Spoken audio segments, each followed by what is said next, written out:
بسم الله الرحمن الرحيم. في الدنيا والآخرة. ويسألونك عن اليتامى قل إصلاح لهم خير وإن تخالطوهم فإخوانكم والله يعلم المفسد من المصلح ولو شاء الله لأعنتكم إن الله عزيز حكيم. ولا تنكحوا المشركات حتى يؤمن ولأمنة مؤمنة خير من مشركة ولو أعجبتكم. ولا تنكحوا المشركين حتى يؤمنوا ولعبد مؤمن خير من مشرك ولو أعجبكم.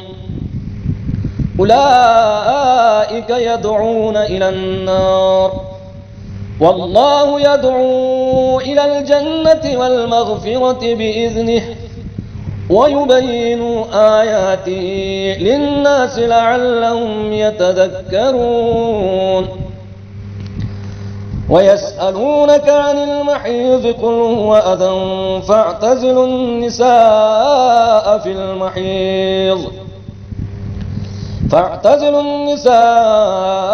في المحيض ولا تقربوهن حتى يطهرن فإذا تطهرن فأتوهن من حيث أمركم الله إن الله يحب التوابين ويحب المتطهرين.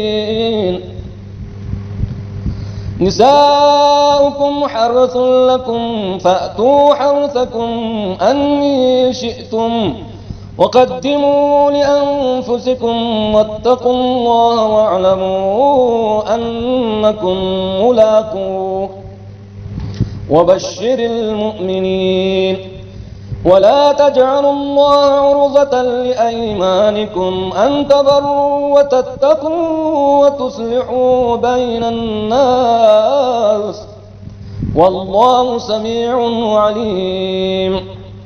صدق الله العلي العظيم.